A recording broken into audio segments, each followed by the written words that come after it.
अस्सलाम वालेकुम प्यारे बच्चों, मैं हूँ आपकी Urdu teacher Nahid Asghar. Moonlight International Publishers के डिजिटल एकेडमिक प्लेटफॉर्म पर आप सबको खुश आमदीद।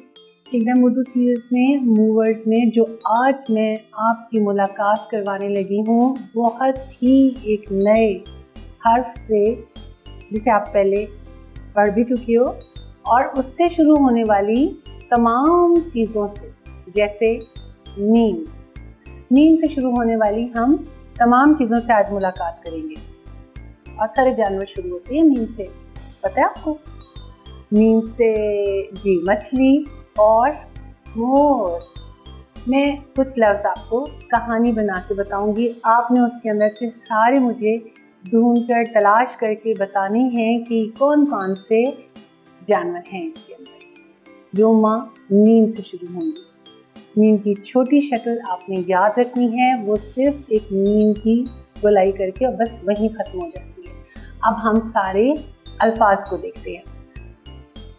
मैदान में बहुत सारे जानवर थे।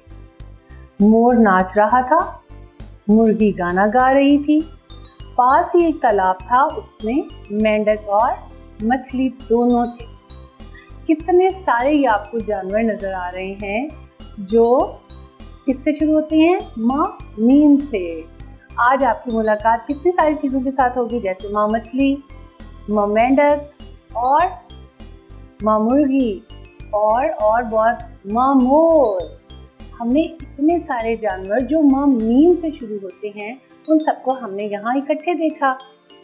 अब माँ नीम से शुरू होने वाली और कितनी चीज़ें हैं ये आपने तलाश करनी है। खुद से सोचें, नीम से कौन कौन से लफ्ज़ बनते हैं।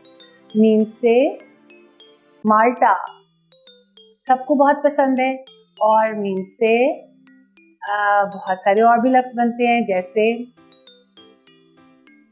मैदान। जी बिल्कुल, हमने इसके अंदर भी इस्तेमाल किया था। मैदान के अंदर बच्चे खेलते हैं, बहुत शौक से खेलते हैं। नीम से शुरू होने वाले सारे अल्फाज आपने तलाश करनी है। जानवर तो मैंने आपको बता दिए। नीम से शुरू होने वाले सारे अल्फाज जो लफ्ज़ शुरू होते हैं वो आपने ढूंढने हैं, सोचने हैं, अपने जहन में रखने हैं, और हमसे फिर आपकी मुलाकात होगी अगले सबक के साथ। इंशाल्लाह ताला अगले सबक के साथ फिर आपसे मुलाकात होगी। तब तक के लिए अल्लाह हाफिज़।